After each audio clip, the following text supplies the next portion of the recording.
So you'll be happy to know, some of you will be, who just didn't like writing a story. Is there anybody that just didn't like the story assignment? Everybody was okay with it? Is that right? Okay, good. I'm glad nobody hated it. It's definitely more fun than doing fused outlines, I think, and works cited pages. So we're going to do pretty much the same story, the same assignment again for this particular assignment coming up, except this time I'm not telling you what story that you have to write. I'm giving you a couple of models that you can use if you want to, or you can rewrite a story that you've already read or know, or you can write a story that is something that a real actual event that actually happened to you or that you know about, or you can make up a story. Some of y'all actually like to make up stories. I've asked you this before. Who in here likes to make up stories just like out of the clear blue air? Okay, well, my hat is off to you all because I can't do that, okay? I have to take a story and rewrite it. But that's okay because even Shakespeare did that. So I'm not going to apologize for something that one of the most famous writers of all times did, okay? In fact, we're going to read a Shakespeare story right here in just a minute. The main thing about the story is, though, that you will be doing it in the same format that we did this last time. In other words, it's going to be a 3-paragraph story, no more than 300 words. Now, some of you all could sit down and write a short novel, I'm sure, in 2 weeks if you wanted to, but you can't do that for this assignment, okay?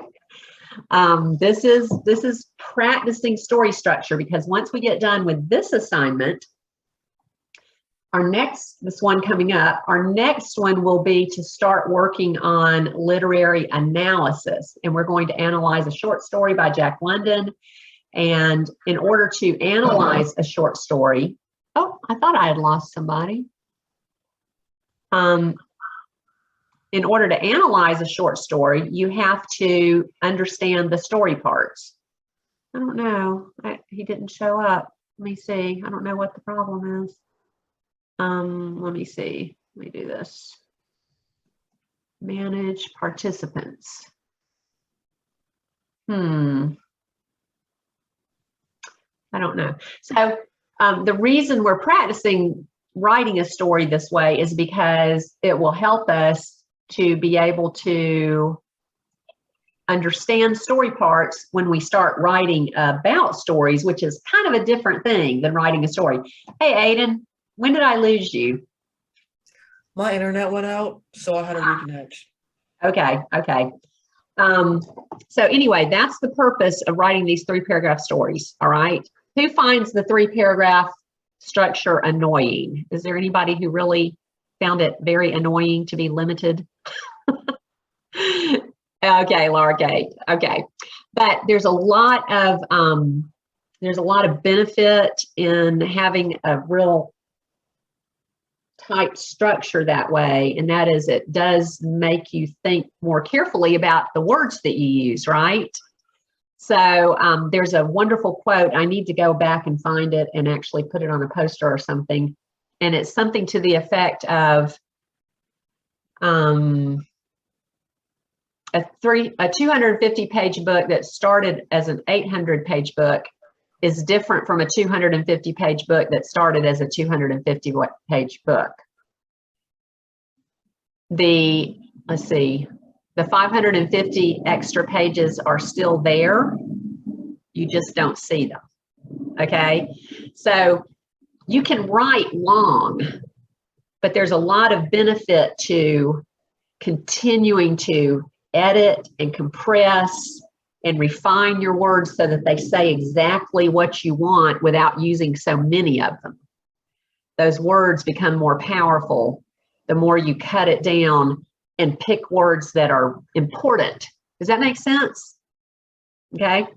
So if you feel very constrained by this word limit, go back and find some good strong verbs that can take the place of maybe some weaker verbs, and find a way to really tighten it up. I read a wonderful book one time. I don't know if I got rid of it or not. I mean, it was a good story because it was about the revolution up near Canada in the United States. And I didn't really realize it was not in like what we think of as the New England states. It was like really inconsequential little towns kind of along the border. And it was really interesting because I've never even read anything about that part of the American Revolution. But the book suffered terribly. Well, I guess the reason it never became famous was because it was just too long and too draggy. He could have gone back and cut out half of his book and made it much better by compressing the language and compressing the action, okay? So it is a good exercise to try. So I'll show you the things that we're going to get to choose from, but first we're going to enjoy listening to a famous story, and then we're going to talk about the story parts, okay? So while we're reading the story, what I want you to do is think about the things that are on your bookmark. Who are the characters? Who do you think the main character is? And who do you think and what do we call the main character? Protagonist. Yes, protagonist, okay. And usually, I mean, always in a real story, the protagonist is opposed by a person or a group of people or a force, and we call that a opposition character what? Yes, Rosa.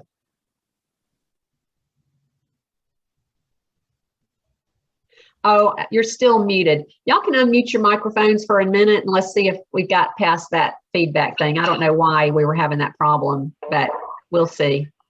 Okay, Rosa. The antagonist. Antagonist, okay. Antagonist, okay. Sorry, y'all go ahead and remute. You can just unmute when you answer me. Okay, so I want you to be thinking about who the main character is, who the antagonist is, and other important characters, okay? I want you to figure out what the setting, the world of the story is. Where do you think, what time period do you think it is? The time, the place, the mood of the story. And then, of course, the most important thing that we need to identify in a story is what we call the conflict. And what's the conflict of a story? Somebody tell us, Laura Kate, what's the conflict of a story? The problem. Right. It's the main problem of the story that the main character tries to solve. Okay. And then we want to think about the plot. And remember, the plot has 5 stages. We have the exposition, which is what you all did in your first paragraph, where you create your world of the story, so that your reader can find his or her place in that world before you smack them with the problem in the second stage. And in the second stage, we get the conflict. And because of the conflict, something starts happening. And what does anybody remember what we call that thing that starts happening? Laura Kate? I saw you unmute. I thought maybe you're going to answer. Oh, you're muted. Charlotte. Is it the rising action? Yes, the rising action. So the character starts to say things and think things and do things in order to try to do what? Y'all see how it slows it down when I have to have the microphones off. I'm so sorry. Charlotte. Solve the problem. Solve the problem. And so things get more and more and more tense until we get to the top of that arc. And that's the part that we call what? Who knows what that top part is? It's okay if you look at your bookmark. I want y'all to have this imprinted on your brain. Ainsley. The climax. The climax. And at the climax, the problem's going to get solved one way or the other. Unlike in real life, where often problems don't ever get solved, okay? They just kind of dribble on and on. In a good story, the problem gets solved. It either gets solved badly or it gets solved happily. But one way or the other, the problem's going to be over. And so then all the tension starts going out of the story, and it starts a downward path on the other side. And so after the problem gets solved one way or the other, then we get to the stage that's a fancy French word. Who can tell us? Yes, Vincent. The denouement. The denouement, yes. And what does that mean? Who can tell us what that means? It's okay if you look at your, well, it's not actually on this bookmark, but who remembers what it means? Charlotte, what does it mean? Oh, you're muted. Sorry. I didn't raise my hand. Oh, sorry. Vincent, did I see you raise your hand? Yes, what does it mean? Unraveling. The unraveling, yes, unraveling, unknotting is another way people describe it sometimes. And that's where we find out all the little details about the story that need to be cleared up. Maybe the characters have been at odds with each other. They get it all fixed up, okay? And then finally, at the very end, if the author's kind, he will bring us in for a nice smooth landing instead of just smashing us on the runway. And we can leave the story with a sense of completion, even if we didn't really like the solution of the problem, right? Okay, all right. So be thinking about those parts while we're reading it. What I'd like for y'all to get in the habit of doing is whenever you're doing any kind of story reading, or even when you're watching a movie, movies have these same story shapes. And so when you're watching a movie or reading a book, try to be figuring out all these parts to a story. You'll get very good at it. And the better you get at it, the easier you'll find English class to be. Because a lot of English class is based on understanding story structure. Plus, it will help you with your own stories, okay? All right, so this is one of my favorite parts of the year. And I was kind of like, oh, I'm gonna miss doing this if we don't have class. What am I gonna do? And then I realized, oh, well, we can still do it. We'll just have to do it online. And this is the first year I've had this option here of using 2 cameras. So I'm really, really excited about this because in the past I've read the story and I've just had to try to hold it up to the camera so y'all could see the pictures. But instead I found out I can do 2 cameras. So I'm going to do a screen share here. And let's see. All right. This is the famous story of Romeo and Juliet. Do you all know this story? Who's read this story or is at least a little familiar with this story? Okay. Well, this is one of Shakespeare's most famous plays, partly maybe because it's so much more understandable than a lot of his stories. It's a good one to start with. Let's see, hide floating meeting controls. Yes, that's what I want to do. So this is actually a picture book of the story instead of like the whole thing. But it has a lot of the dialogue in there. Some of the stories just explained by the author, but all of the dialogue that is in the story in this book is actually out of the actual play. So that makes this pretty special. So here we go. Now remember to be listening for these things. Oh, another thing I want you to listen for is at a certain point in the story, we'll start having a body count. Okay, because in this is actually one of Shakespeare's tragedies, and if you've ever read any Shakespeare much, you know that there's always a lot of people that end up dying in Shakespeare's tragedies.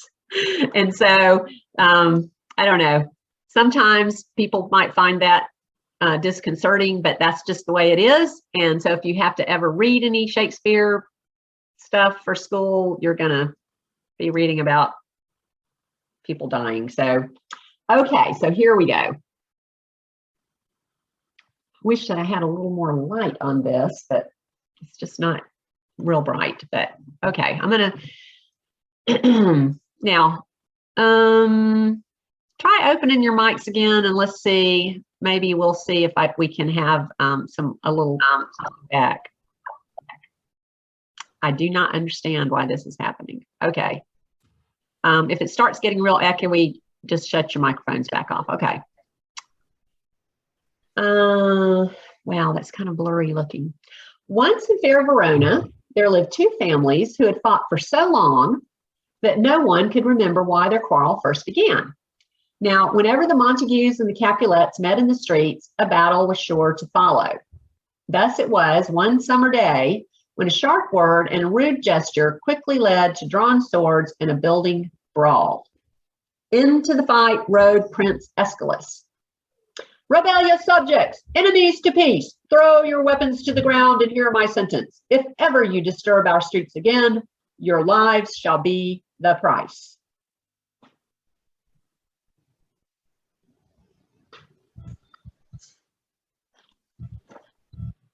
As the crowd cleared, Lord Montague spotted his nephew, gentle Benvolio. Who began the fight this time? The Lord asked. It was raging among the servants when I arrived, replied Benvolio. I drew my sword to part them, but fiery Tybalt came storming in for the Capulets, making the battle all the worse. What of Romeo? Asked Lady Montague anxiously. Have you seen my son? Aye, just before dawn, but he looked most mournful and ducked away, so I did not pursue him. He has been this way much of late, said Lord Montague. He weeps in the morning and locks himself away in his room, making for himself an artificial night, but I cannot learn the cause. I will do what I can to discover it, promised Benvolio. And indeed, when he found his cousin, it was not hard to learn the source of Romeo's despair. He was in love. Alas, the one he loved did not love him back. Love is a smoke made with a fume of sighs, he moaned, a madness most discreet, a choking gall. I am shut up in prison, whipped and tormented. I am peace, said Benvolio, taking his cousin by the arm. There is to be a feast tonight in the home of the Capulets. Let us go masked and make a merry time of it. Romeo did not feign even slight interest, but Benvolio continued. Rosalind, whom you love but are loved not by, will be there. Compare her face with some that I shall show, and I will make thee think thy swan a crow. I will go, sighed Romeo, but only for the chance to gaze on fair Rosalind. Okay, I've got to have some feedback here. Let's try the mics again. Okay, you all open your mics. Okay. All right, we'll try it. As the hour for the party drew near, Lady Capulet went to speak with her daughter, a fair maid named Juliet, who had yet to see her 14th birthday. Okay, how old is Juliet? 13. Right. Juliet is 13. Okay. Tell me, daughter, said the lady, how stands your disposition to be married? It is an honor I dream not of, said Juliet. Well, think on it now, for I come with great news. The gallant Count Paris seeks you for his love. Oh, such a man, cried Juliet's nurse, a very flower of manhood. Hush, nurse, said Lady Capulet. What say you, Juliet? Can you love the gentleman? This night you shall see him at our feast. Read over the volume of his face and see what's written there. I'll study it with care, said Juliet softly. Okay, how old is Juliet? 13. All right. Okay, this was not unusual back in this time, okay? People didn't live as long, so they had to get started a lot earlier. Right? Okay. The barest hint of moonlight dusted Verona's streets as Romeo, Benvolio, and their friend Mercutio headed for the party. "Give me a torch," said Romeo. "Being heavy, I will bear the light." "Nay, we must have you dance," cried Mercutio. "Not I," protested Romeo. "You have dancing shoes with nimble soles. I have a soul of lead." "You are a lover," teased Mercutio, capering about him. "Borrow Cupid's wings and soar." "Peace, Mercutio," said Romeo. "You talk of nothing." "And you talk too much," chided Benvolio. "Supper is done, and we shall arrive too late." "Perhaps too early," said Romeo. He looked into the night sky and shuddered. So I know what's going on. What? So Rosa is the one that's reverbing. She must have her mic right next to something that's causing a reverb to happen. Because whenever the reverb happens, it's always her screen that lights up, which means she's talking. Oh, okay. Okay. Could you turn it off right now? Thank you. Great. I'm glad somebody knows about these things. All right. Let's see if that helps. Let's see. I think we still got it though. All right. Well, let's just see. We'll see. Okay. Perhaps too early, said Romeo. He looked into the night sky and shuddered. My mind misgives some consequence, yet hanging in the stars shall bitterly begin this fearful night. But onward, I'll not a coward be. Okay, so I don't know if you all caught that, but Romeo thinks there's some hint of an ill fortune hanging about in the atmosphere. We call that foreshadowing. Okay. All right. And so they donned their masks and entered in. And there, as Romeo searched among the dancing ladies for a sight of Rosalind, his eye fell instead on fair Juliet. In that instant, all thought of past love vanished. Oh, she to teach the torches to burn bright, he murmured. Beauty too rich for use, for earth too dear.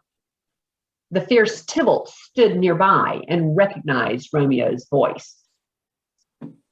How dare a Montague intrude on this gathering, he growled.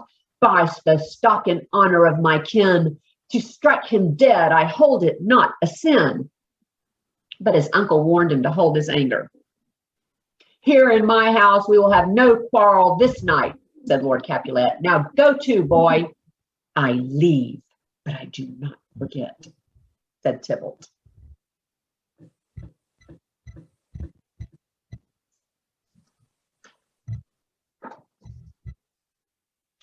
Romeo, still in his trance, approached Juliet. As he held out his hand to dance, he whispered, If I profane my unworthiest hand this holy shrine, the gentle sin is this, my lips, two blushing pilgrims, ready stand to smooth that rough touch with a tender kiss.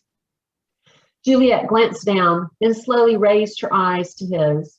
With a shy smile, she replied, Good pilgrim, you do wrong your hand too much.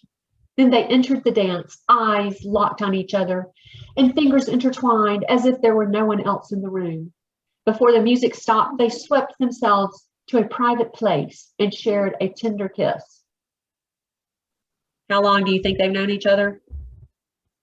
10 seconds. Maybe 5 minutes. Alas, the moment was broken by Juliet's nurse. Madam, your mother craves a word with you.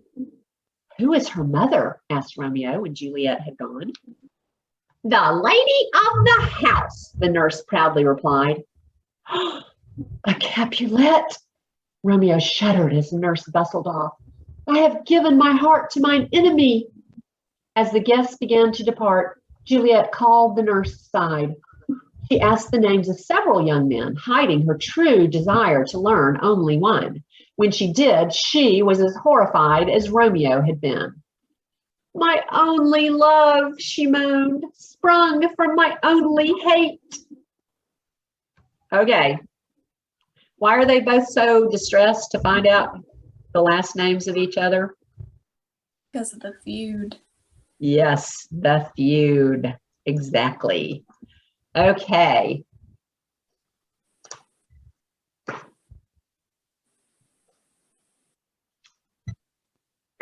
Romeo slipped away from his friends as they left the party.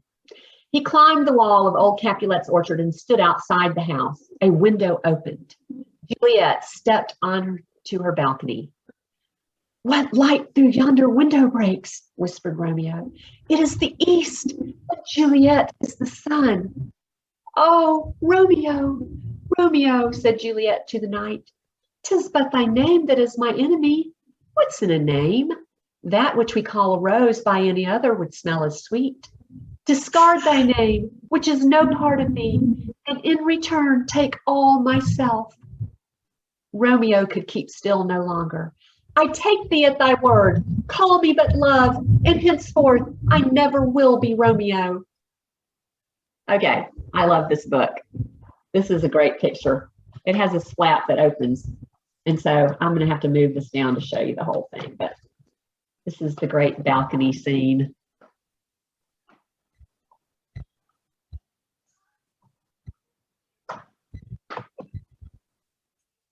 What do you think? Isn't that great?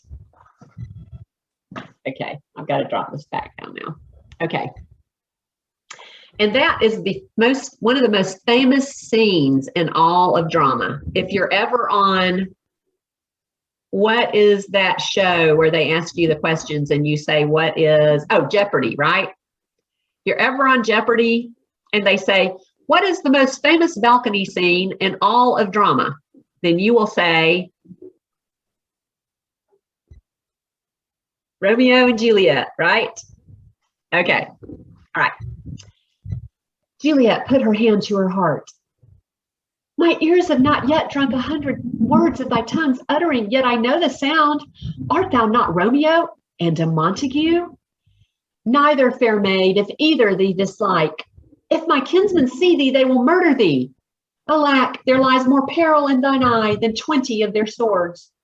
Juliet smiled and leaned down. The night was warm and sweet. The scent of ripening fruit filled the air. Insects sang their dark time songs, and here in this time, out of time, the young lovers exchanged many tender words. All too soon, the nurse called out for Juliet. I must go, she whispered, but if your intentions be honest, your purpose marriage, then give word to one I will send to you tomorrow. Say when and where we shall wed, and I will follow thee throughout the world. Juliet, cried the nurse, I must go. Oh, good night, good night. Parting is such sweet sorrow that I shall say good night till it be morrow. Well, things are moving along at a quick pace, aren't they? What are they planning to do tomorrow?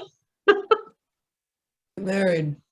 Get married. Yes, get married. Okay. Don't take any kind of life advice from this story, okay? Just enjoy it for what it is, okay? At dawn, Romeo went to seek Friar Lawrence, his friend, advisor, and confessor. As usual, the old monk was out gathering herbs for his medicines. Wait a minute, let me see if I can get this.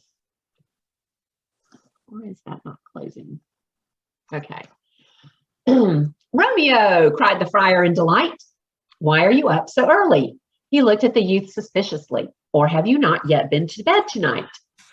It's true. I have been feasting with my enemy where I met one whom I love more than all the earth. What of Rosalind? She is nothing to me. Juliet is all my love. Better yet, she loves me back. Will you marry us? Wisely and slow, my lad, said the friar. They stumbled that run fast.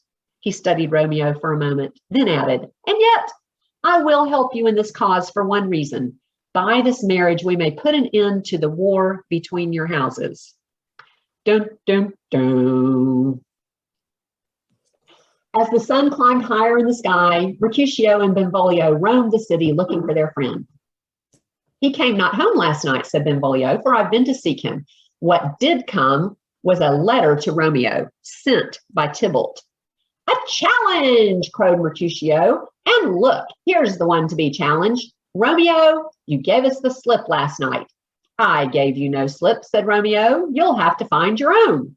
Mercutio slapped his thigh. Why, here's the old Romeo, and a better one by far than yesterday's droopy, lovesick child. Just then, Juliet's nurse came scurrying up the street. Romeo was at her side at once. What word do you bring? The nurse studied him. Are your intentions honorable? Romeo smiled. Bid your mistress come to Friar Lawrence this afternoon, and there she will be wed. Does that answer your question? Aye, it does, and answers it well. Notice all the adults that are going along with this cockamamie idea. I predict things will not end well. Okay.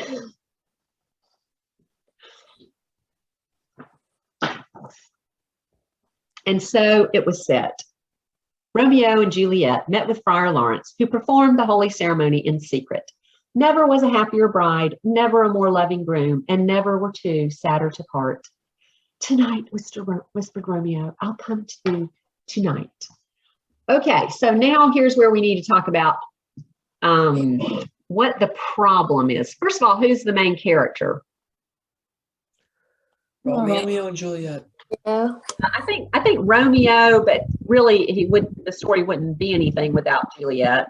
So I think they kind of have to be the main characters together. Okay.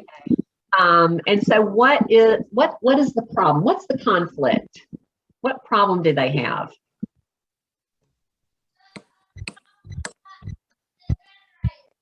Their families are at war. Okay. And why is that a problem for them? Because their families won't let them marry. That's exactly right. They can't be together because of the family feud. I'm going to move this back just a little bit. Okay. I wonder if I turned it. Well, I've got a glare up here. I've got to figure out something to do about this glare. It really ruins my pictures. Okay, so that's the problem. So is this a man versus society, man versus himself, man versus God or fate, or man versus nature conflict? Who thinks they can figure this out? Okay, Laura Kate, what do you think? Society. Yeah, so they're not being opposed by just one person. They're kind of being opposed by society in general, right? Society in general would disapprove of them being together. There's a whole team of people opposing them. Okay, good job, you guys. All right. But as Romeo started home through the afternoon heat, he found his friends fending off a quarrel with Tybalt. When the young hot blood spotted Romeo, he cried, "There you are, you villain!" Romeo had no wish to quarrel with his new wife's cousin. "I am no villain," he said mildly. "Indeed, I now have more cause to love you than you can imagine." Tybalt continued to mock and taunt, but Romeo walked away. "Oh, mild submission," groaned Mercutio. "Tybalt, you rat catcher, will you try your hand with me?" In an instant, swords were out, their steel flashing in the sun. The street rang with the sound of battle. "Wait!" Romeo yelled, turning back. "The prince has forbidden this!" He plunged between them. As he did, Tybalt's sword passed beneath Romeo's arm. Mercutio cried out and staggered. Tybalt withdrew his reddened blade and stood staring at it in horror. Romeo and Benvolio helped their friend to a resting place. "Courage, man," said Romeo. "The hurt cannot be much." "No," gasped Mercutio. "'Tis not so deep as a well, nor so wide as a church door, but 'tis enough, 'twill serve." Death crept closer, and Mercutio clutched Romeo's shirt. "Why the devil came you between us? I was hurt beneath your arm." "I thought all for the best," whispered Romeo. "A plague on both your houses. They have made worms meat of me." Then Mercutio let go his last breath. Y'all recognize that quote? A plague on both your houses. Ever heard that before? So that's where it comes from. It comes from Romeo and Juliet. Okay, body count. How many people have died so far? One. One. Hey. Wild with rage, Romeo leaped to his feet. Now, Tybalt, take back the villain that late you gave me. Mercutio's soul is but a little way above our heads. Either thou or I must go with him. Tybalt was on him in a flash, but Romeo fought like a mad dog. When the battle was over, Tybalt lay dead on the pavement. Body count? 2. Romeo, away, be gone, cried Benvolio. The prince will doom thee death. Go, go. The crowd was already gathering as Romeo fled. When Prince Aeschylus arrived and saw the day's bloody work, he was furious. Who began this fray? He demanded. Honest Benvolio told all exactly as it had happened. He lies, shrieked Lady Capulet. I beg for justice, Prince. Romeo slew Tybalt. Romeo must not live. The prince pronounced his judgment. Romeo slew Tybalt. Tybalt slew Mercutio. For this, I banish Romeo. If he is found in Verona, that hour is his last. Juliet was in her chamber, eager for night to fall so that her young husband could come to her side. Her joy was shattered when the nurse arrived, wringing her hands. He's dead! He's dead! She moaned. He's dead!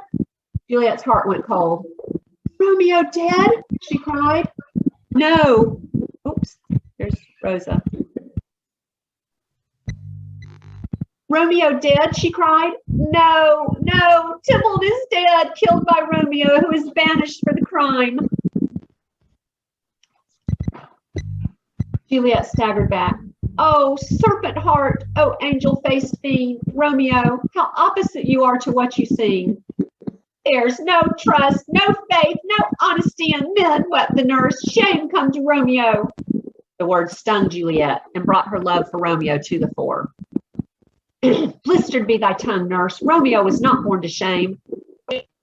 Not to be. Oh, nurse, did you say Romeo was banished?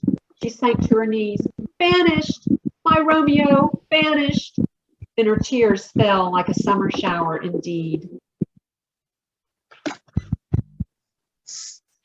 Romeo had fled to Friar Lawrence and there learned of the prince's sentence. Banished, he wailed. Be merciful, say death. Exile holds more terror. Rude unthankfulness, the friar scolded. The law calls for death. This banishment is dear mercy. 'Tis torture, not mercy. Heaven is here where Juliet lives. Outside Verona's walls is no world, only torture, purgatory, hell itself. He flung himself to the floor, racked with grief. Arise, said Friar Lawrence urgently. Someone is here. It was the nurse, with word of Juliet. She is much like him, blubbering and weeping, weeping and blubbering. Stand up and you be a man. Stand up for Juliet's sake. Your wife awaits, said Friar Lawrence. Fly to her side. Spend there your wedding night, then flee to Mantua before the break of day. I will work ceaselessly to set things right. If all goes well, we will bring you home ere long. Friar Lawrence was not the only one. I hear a little kind of like a crinkling sound. I don't know what that's coming from. Does anybody know? Oh, okay. Well, it's kind of like a staticky, maybe almost. Okay, that's all right. Friar Lawrence was not the only one planning to send a husband to Juliet. Her father met with Count Paris that very night. I apologize, sir, said Lord Capulet to the Count, but things have fallen out so unluckily that we have had no time to move our daughter to your suit. These times of woe afford no time to woo, replied Paris glumly, but do commend me to your daughter. As the Count started to leave, Lord Capulet called him back. Sir Paris, I will make a desperate tender of my child's love. She will be ruled by me in this. And so Lord Capulet set the date for Juliet to marry Paris that very week. Dun, dun, dun. The first rays of the morning sun found Romeo and Juliet side by side. Will you be gone so soon? Whispered Juliet when Romeo stirred. It was the nightingale you heard, and not the lark. It was the lark, the herald of the morn, replied Romeo sadly. Night's candles are burnt out. I must be gone and live, or stay and die. He kissed his new wife gently. Shall we ever meet again? She murmured. I doubt it not, said bowed Romeo. Then he was over the balcony and on his way to Mantua.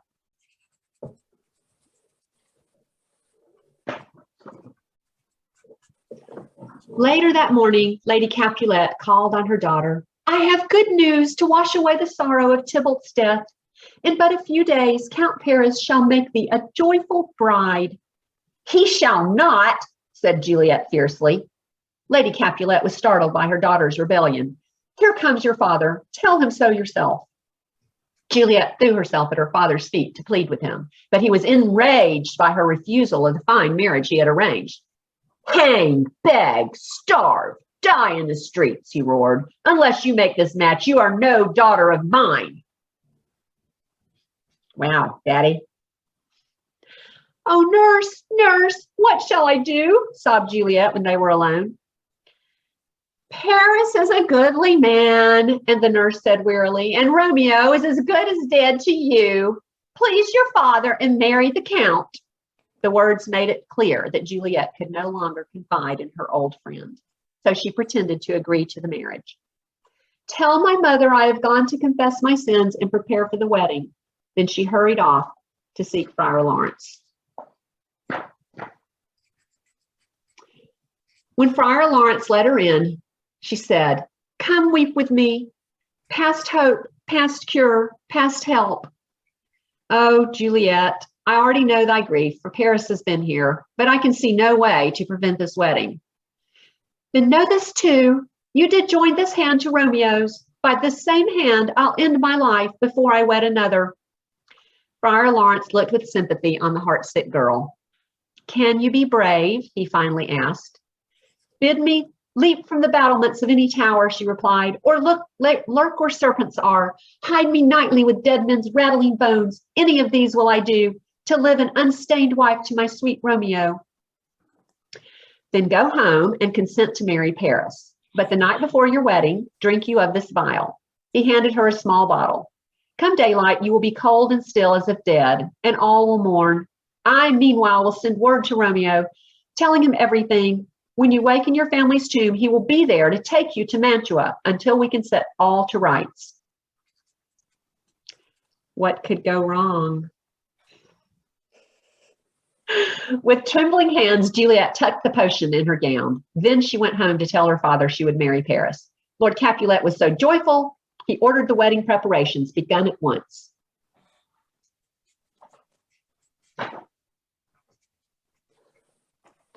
On the eve of her wedding, Juliet paced her room, staring at the potion.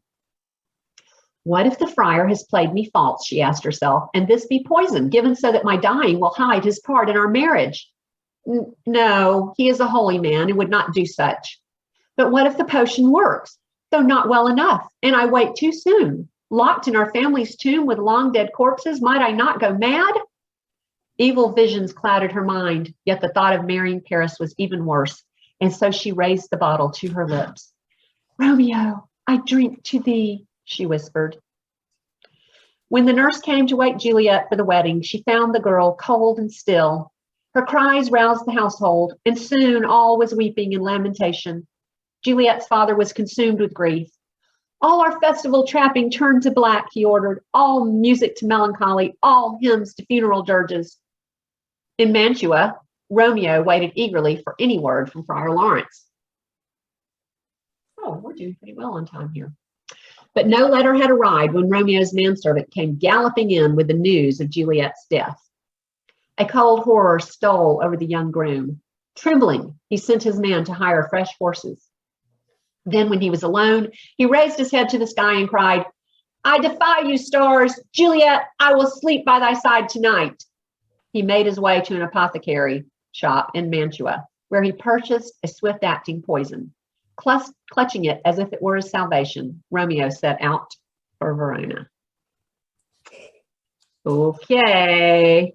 I feel the tension increasing. What about you all?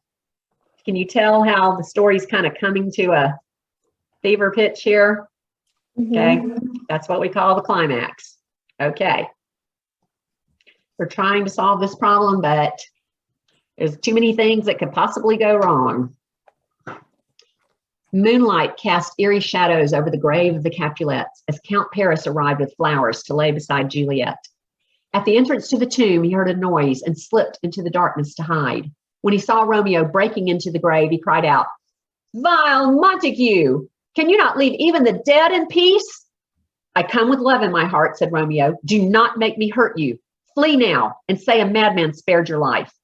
"You will not defile this grave," roared Paris. He drew his sword and they fought, but Romeo had the strength of a desperate man, and soon Paris lay dying at his feet. Reaching for Romeo, the Count whispered, "Put me beside her." "You are writ with me in sour misfortune's book," moaned Romeo. He carried Paris into the tomb and gently set down his body. Then he went to Juliet's side. What's the body count? 3. "Oh, my love, my wife, death that hath sucked the honey of thy breath hath had no power upon thy beauty. I will stay with thee and never from this palace of dim night depart again. Eyes, look your last. Arms, take your last embrace." He took Juliet in his arms and gave her a final kiss. Then he raised the poison to his lips. And suddenly Juliet woke up. No. That could have That's happened. exactly how the story goes. That could have happened, but that's not what happens. The fatal liquid seized Romeo almost immediately. In but a moment, he lay dead at Juliet's side. Body count? 4. Yep. Okay. I have little things here that keep the book from falling, but I can't turn the pages when I use them, so, okay. But although Romeo's poison was true, Juliet's was not. She began to stir. So close! When Friar Lawrence arrived, he was aghast to find the bodies of Paris and Romeo. "Oh, comfortable friar," murmured Juliet, seeing him there. "Where is my Romeo?" "Come away, my lady," he said softly. "A greater power than we can contradict hath thwarted our intents. Thy husband lies dead, and Count Paris too." Suddenly a shout came from outside. "Quickly," said the friar. "The watchmen are coming. Flee with me now." "Go yourself," Juliet ordered. "I will not." "I dare no longer stay," Friar Lawrence said, and hurried into the night. Alone in the tomb, numb with grief, Juliet gazed at Romeo. She saw the bottle of poison in his hand and gently took it. "Churl," she said with sad fondness, "drunk all, and left no friendly drop to help me follow. I will kiss thy lips, in hope some poison yet doth linger there." She leaned to kiss him, then drew back in terrible anguish. "Thy lips are still warm." From outside came shouts of watchmen drawing closer. "A noise," said Juliet. "Then I'll be brief." Drawing Romeo's dagger, she pressed it to her chest and whispered, "Oh, happy dagger, this is thy sheath. There rust and let me die." Then she buried the blade in her heart. A dreadful silence descended on the tomb, broken only when the watchman arrived and set up a cry throughout Verona.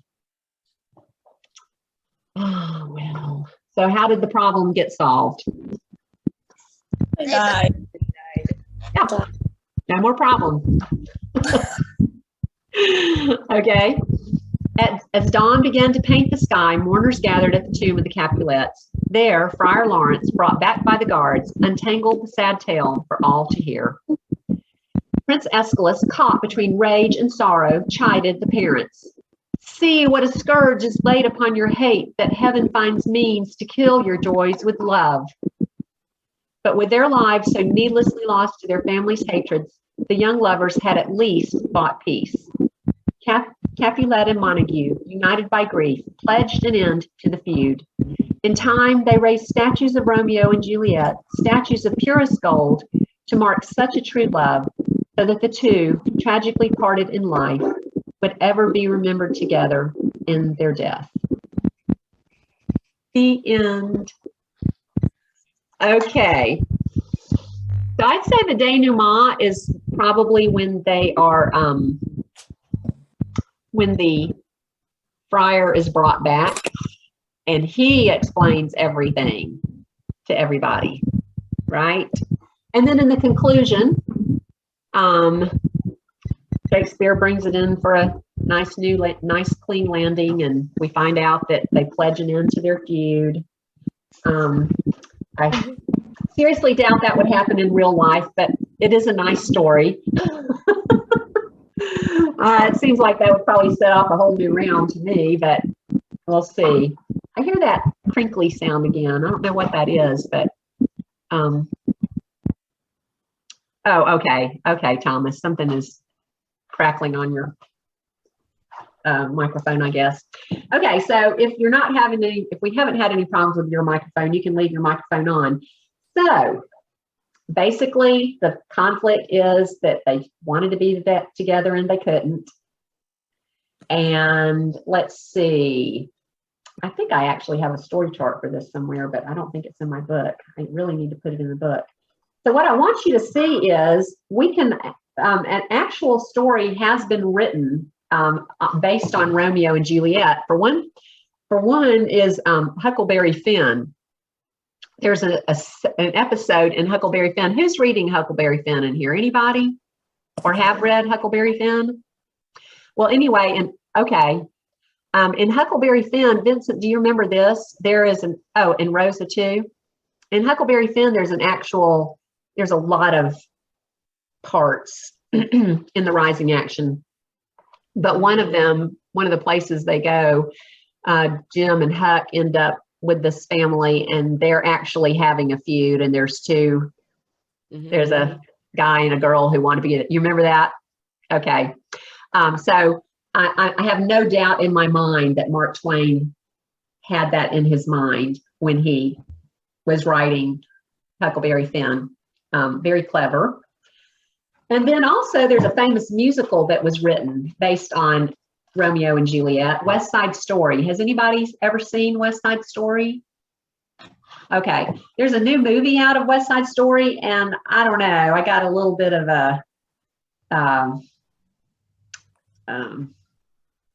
I'm not sure that it actually is as wonderful as it was written originally, but the original story, so I'm not recommending it because I haven't seen it.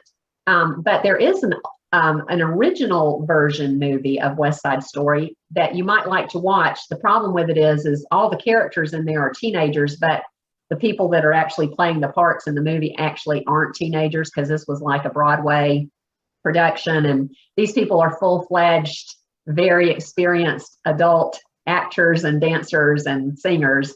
So you kind of have to sit back from the screen a little bit so you can, imagine that they're all like teens doing this, but it's wonderful. The music is wonderful. The dancing is wonderful. It's a fabulous story.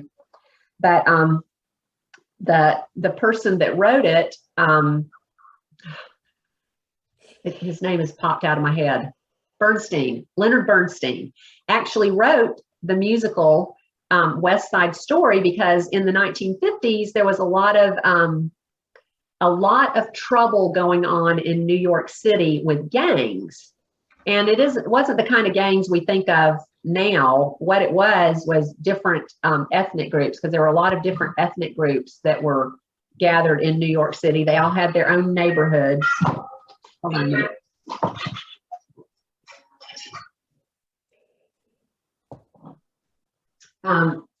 They all had their own neighborhoods, and they fought for control over different, turf, as they called it.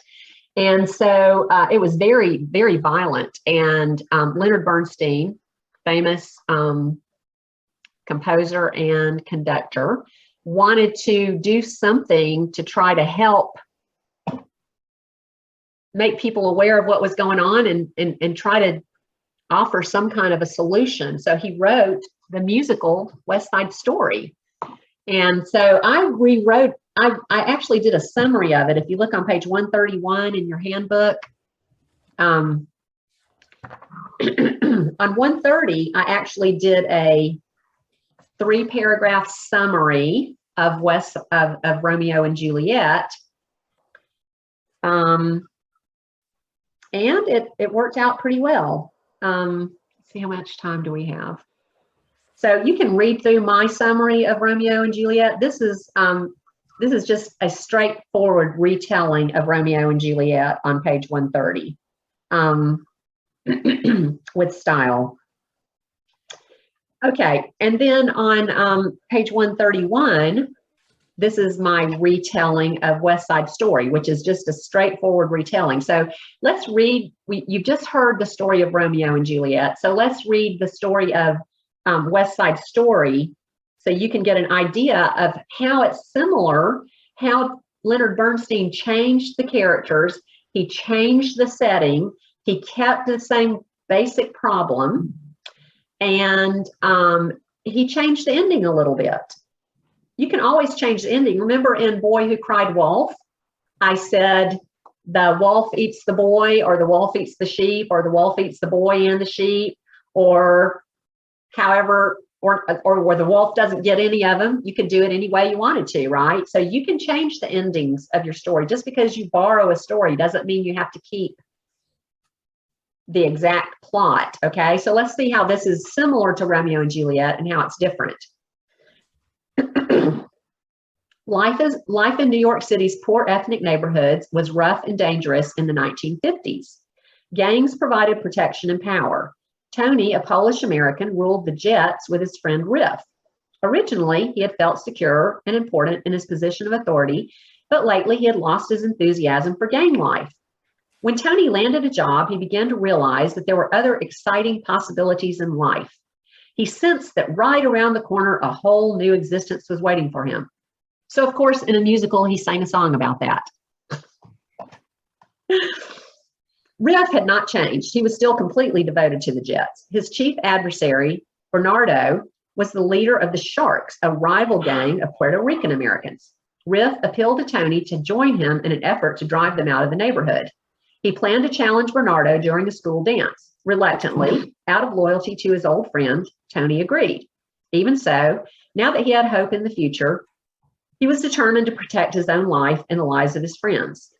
So you might kind of think right here that maybe the problem of the story was going to be this attempt to drive the other gang out of the neighborhood. But no, we're going to find out what the real problem is here. With Riff and the Jets at his side, Tony arrived at the gym to find it packed with students. Tension filled the air as the Sharks and Jets eyed one another and gestured threateningly. Suddenly, the music started. The students grudgingly paired off and began dancing, their gazes fixed on their enemies all the while. Tony, watching the scene uneasily, noticed a beautiful girl on the other side of the gym. At the same moment, she seemed to become aware of him. Unconsciously, they moved toward one another, and soon Tony was face to face with the lovely young woman. He discovered that she was Maria, newly arrived from Puerto Rico. She was also the sister of his rival, Bernardo. Undeterred by the difficult social implications, Tony was smitten by Maria. Before the evening was over, they joyfully pledged their love to one another. Now that he knew that Bernardo was Maria's brother, Tony was more determined than ever to see that any conflict between the Sharks and Jets ended harmlessly. Later that same night, the two gangs assembled. Tony managed to get them to agree to a fair barehanded contest between the two best fighters. It was to take place the following evening. The winning gang would be the undisputed ruler of the neighborhood. Oh yeah, after he meets Maria and he leaves, then he breaks into a song called Maria. When Tony and Maria met again the next afternoon, they dreamed of the beautiful life they would soon share together. The two resolved to marry. How long have they known each other? Couple days. Yeah, this is like the next day. They just met the night before. Notice the similarities. Understandably, Maria worried about their future because of the tension caused by their differing cultures. She pleaded with Tony to prevent the fight between the Jets and the Sharks. Promising to do whatever he could, Tony set out resolutely. He raced to the side of the rumble, hoping to intervene. For Maria's sake, he begged the gangs to abandon the plan. It was to no avail.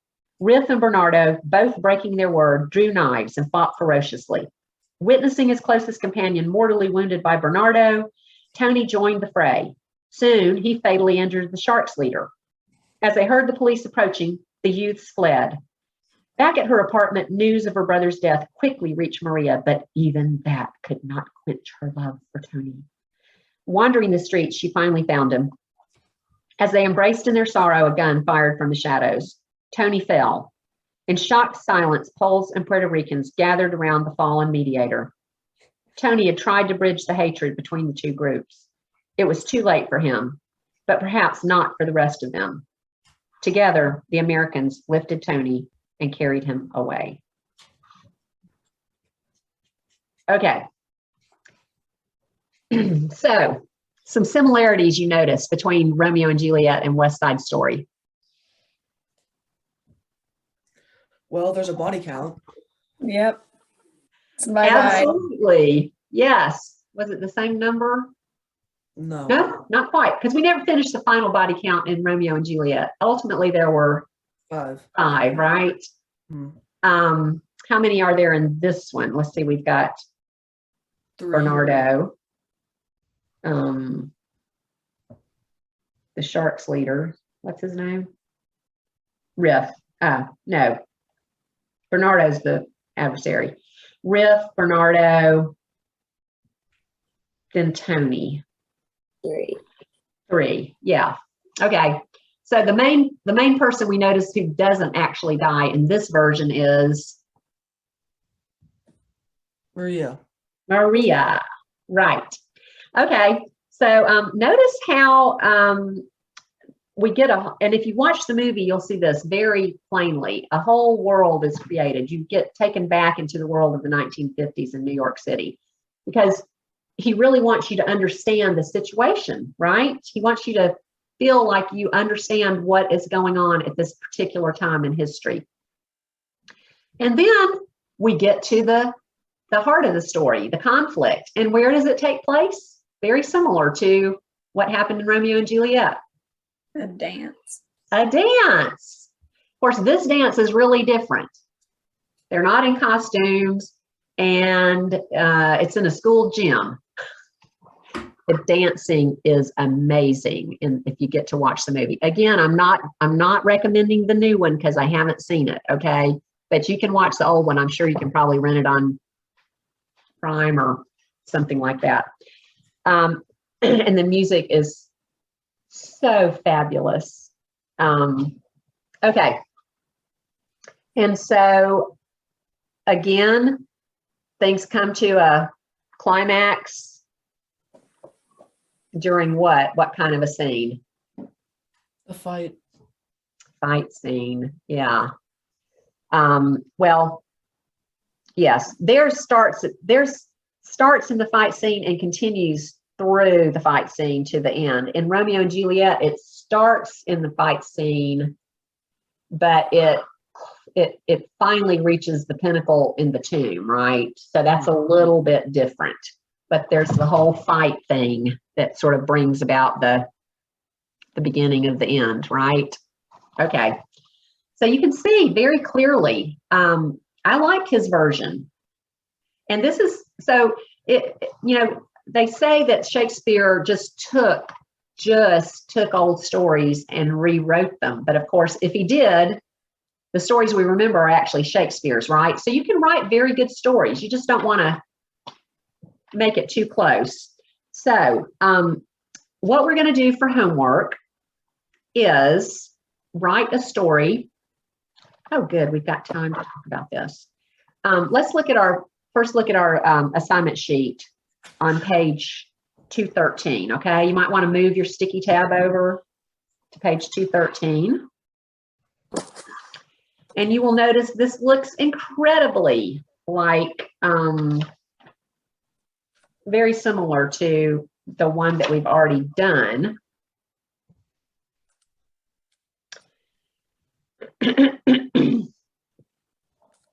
Okay, so what we're going to do is you can choose to write a story of your own. But if you do write a story of your own that you've made up, it does need to be in the 3-paragraph format. So what are we going to do in the first paragraph of our story? Just like what we did last time. What are we doing in that part of the story? Okay, Laura Kate. Creating a world and giving them Yes. back stuff. Yes.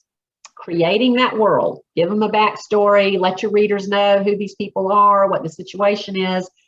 What do I not want to hear about in that first paragraph? What the problem is. Exactly. Where does that need to go? In the second paragraph. Yeah, pretty close to the beginning of the second paragraph. It might not be the first sentence, might not even be the second sentence, but it needs to be pretty close. And then what's going to make up the rest of the second paragraph? Rising action. A rising action, right. And when we get to the very top, paragraph 3 in the climax, paragraph 3 is going to start with the climax is going to start. Whatever it is that gets that climax started can go in that paragraph.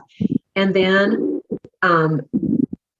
continue on down through the denouement and the conclusion. So I'm giving you a couple of stories that you can choose to rewrite if you want to. Or here's another thing you can do. I'm sure a lot of you have stories that you already know, that you've read, that you really like. And you could possibly take that story like Leonard Bernstein took Romeo and Juliet, and you can rewrite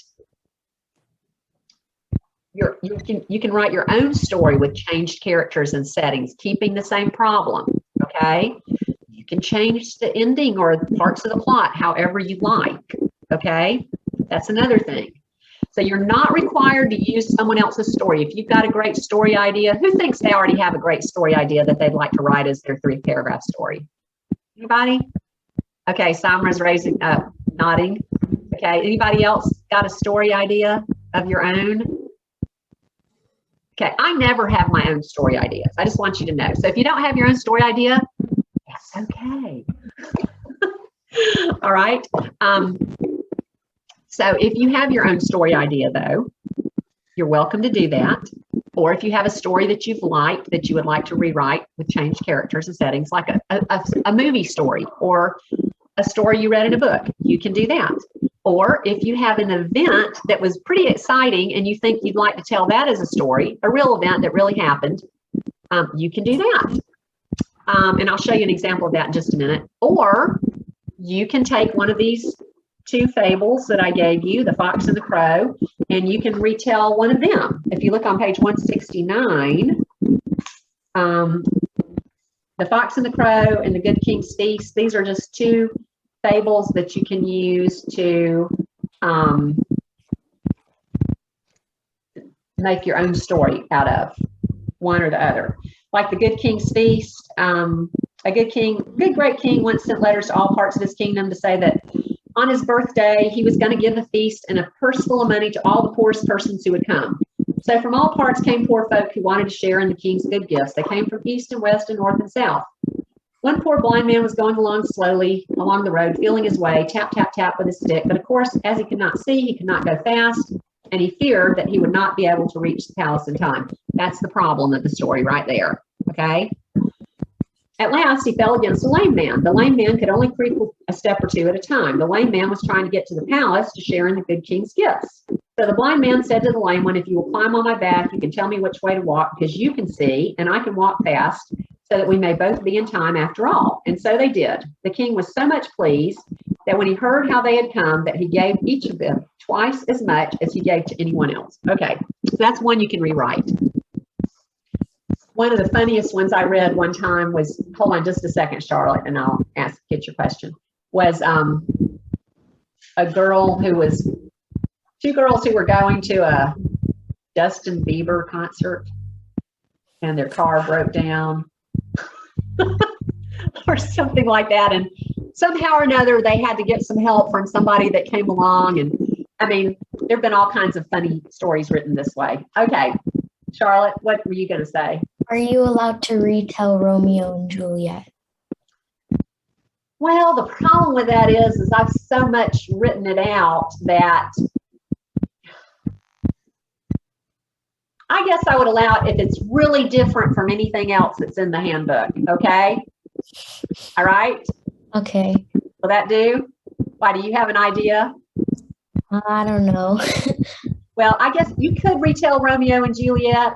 I used to have one in my handbook, a retelling of it. the guy called the families like the something in the knuckleheads. I can't instead of the Capulets, he called them the knuckleheads, and they were all having a feud and they would nuke each other.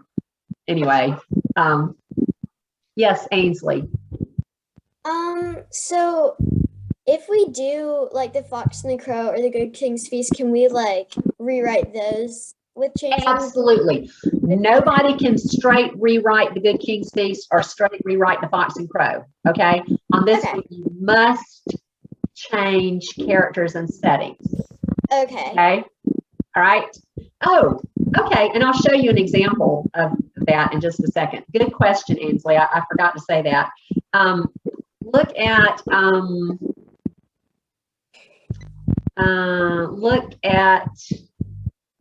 I'll give you an example of a real short one. This was written by my son,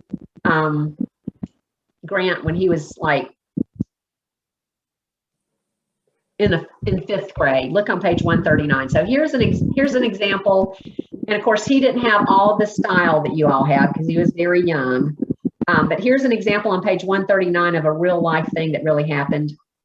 And then Thomas's sister wrote the one right below that, which is just a hilarious story of a real life thing that really happened. So here's the real short one, and I'll let y'all read A Champion and a Toad later at home because it's too long. We're almost out of time, but it's so funny and you need to read it, okay? So if you look at page 139, Distracted and Lost. So here's a real life situation. Last year on a windy winter night, my brother, my dad, William Cornelison, and I attended a Lynx game. We were in an extremely packed area. Although it was very loud, it was exciting and thrilling to be there. I caught a Lynx shirt at halftime because they were being fired from a cannon into the crowd. There were 4 exciting fights between the Lynx and the opposing team, 2 of which were on our end. Finally, the game was over and the Lynx won. That was the ice hockey team we had here for a while, by the way. Okay, so that's setting the stage. That's building the world, okay? When it was over, we proceeded through the double doors into the concourse area outside the arena. I glanced away from Dad for a brief second, but when I turned around, he had disappeared. There's the problem. There was a very large crowd in the area which surrounded me. I panicked. Backing up and gazing around frantically, I feared I might be stolen. He was in about 4th grade when this situation happened. He was in 5th grade, I think, when he wrote about it. I was getting ready to dash out of the large glass doors to our truck where I could stay hidden. Do not take any advice from this kid. Stay in the building. Being able to use the code, I could unlock the truck. Just as I was about to flee, William stepped out of the crowd to save my life. Then my dad discovered us, along with Jonathan. As soon as he found us, I sighed a huge breath of relief. He laughed and then exclaimed, "Let's go home. I was saved from being kidnapped." It is best in a large crowd to hold hands because you might get distracted and lose your dad. So, very simple story, okay? But that's a 5th grade story, all right? That's too short for you guys, okay? But that's just an example of how you tell a real life happening. And if you read A Champion and a Toad, you're going to laugh your head off, okay? You will love it. You need to read it. Thomas, have you read it? Yes, ma'am. Okay, good. All right, now, I want you to flip back and look on page 135. This is actually a retelling of The Fox and the Crow. You can write Fox and Crow on the top of this. On page 135, this was a hilarious story written by my student Aiden last year. All right. Notice how he has all his great descriptives marked. And so if you look at, I want you to notice what he did. The first paragraph is just regular double-spaced 1 paragraph. See? On page 1, are y'all with me on page 135? Okay, this is all the first paragraph. He gets into the second paragraph. That's all 1 normal paragraph. I put extra space between the paragraphs because I'll show you why. On the next page, we actually have oh, we actually have a little bit of dialogue toward the end of the second paragraph. What happens when you change speakers in a story? What are you supposed to do? Does anybody know this? Okay, Charlotte. You make a new paragraph. That's right. You start on a new line. And then the next time you have another speaker, you indent, you go down to a new line and indent. Okay. So if you do that and you don't put extra space between your paragraphs for me, I won't be able to tell where one paragraph ends and the next one begins. Does that make sense? This is the only time during this entire school year where I want you to actually have a gap between your 3 paragraphs. If you use dialogue. If you don't use any dialogue, then you won't need to do that because I'll be able to tell where your paragraphs start, right? So if you have no dialogue, you just have 3 paragraphs with no dialogue, like Grant's, just do it normal. If you do have dialogue, then separate those paragraphs out with an extra space so I can tell where the paragraph ends and a new one starts. Anybody have any questions about that? I know that's kind of confusing. Somebody's going to have a question about it, and then you're going to email me. And when you email me, then I'll answer you. And then I'll send it out to the rest of the class too, okay? Because this kind of gets a little confusing. Laura Kate, you have a question? So does changing the speakers mean like if you were narrating it and then somebody starts to talk, you do it? Yes, that's another thing. So if you see on the bottom of 135, we're going along in paragraph 2. There's no talking, no talking, no talking. Joe felt as if this guy did not even deserve those awesome sneakers since he failed to keep his own boots. You looking for the Air Jordan Kobe XX5, blah, blah, blah, blah. I got the last one, the guy boasted. Okay, so, so even though there hasn't been dialogue before, this is a new person who's intruded in this story, right? So he needs his own line. And really, I probably could have had him go down and indent where it says Joey tried to keep cool, but that's okay. We'll just leave it like it is. Okay, so what you're going to do, and then I'm going to let y'all go. You're going to look back at page 213. You got to decide, and go ahead and decide today so you don't wake up tomorrow going, I don't know. And then you end the day tomorrow and you still haven't done any writing. That's a disaster. Okay? So by the end of the day, figure out what story you want to rewrite. Okay? Who has an idea? I'm not saying you have to stick with it right now, but who has an idea of a story you might rewrite or a story you've already thought of?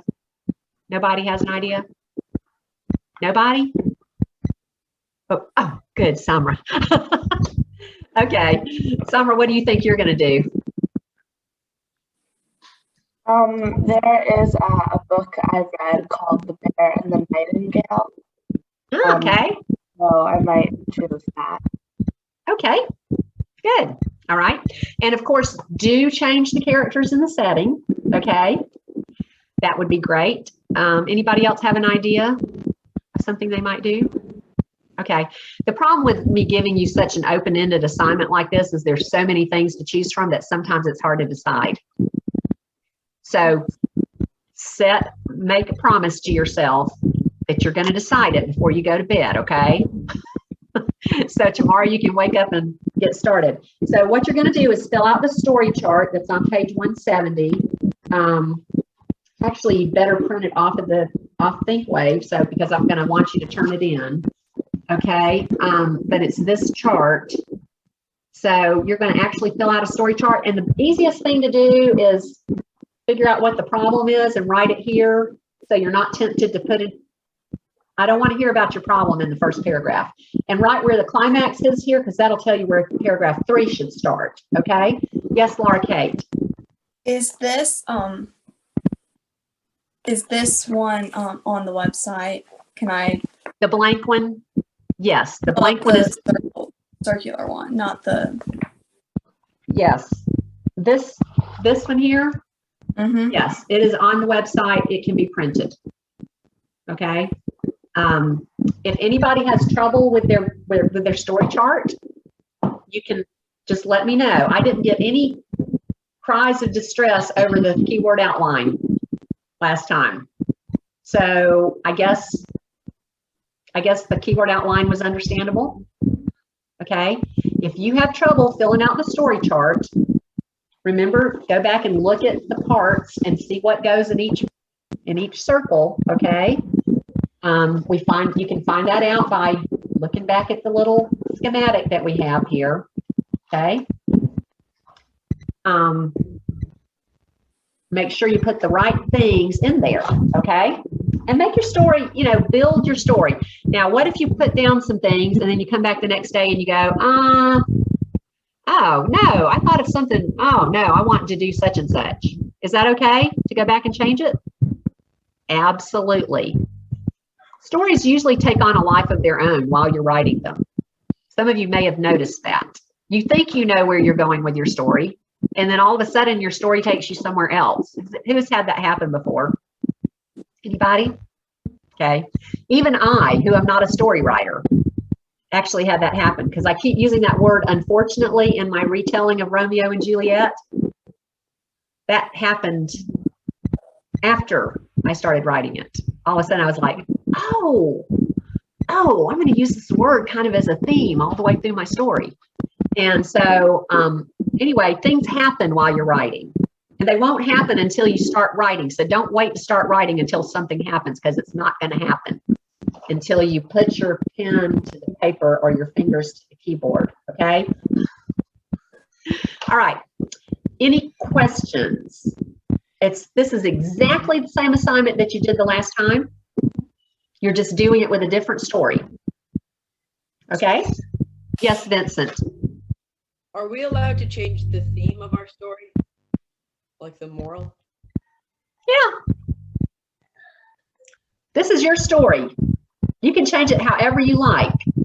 Okay. So even if you're retelling a story, you don't have to go with what's given.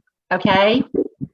You are free to make any changes at all. The only thing you can't do in this story is flat out retell the fox and the crow as the fox and the crow, or the good king's feast as a good king's feast. Because I'm tired of those and I don't want to read another one of those. Okay, so change everything. Laura Kate, did you have a question? No. No? Oh, somebody raised their hand, I thought. Nobody raised their I hand? raised my hand, but you answered it. Oh, okay. Good question. Yes, feel free to change anything and everything. Okay? You are totally, the other thing you can't change is the story structure. You have to do it in the 3-paragraph format, which is annoying, but it's going to serve you well in the future. So just cooperate, okay? All right, Thomas. The Boy Who Cried Wolf, the one I'm gonna do, is that a 3-paragraph paper too? Oh, yeah. Yeah, they're both 3-paragraph papers. Yes, absolutely. Okay. That probably makes you feel better, right? Yeah. Okay. Yeah. And you know what? Your sisters are a really big help because they just did this last year. So always, y'all utilize your resources, okay? The Hineses have sisters that have done this. Thomas, you have a sister that's done this. Let's see. And siblings can help each other. I'm always amazed at how siblings don't tend to help each other with these things. Y'all can help each other.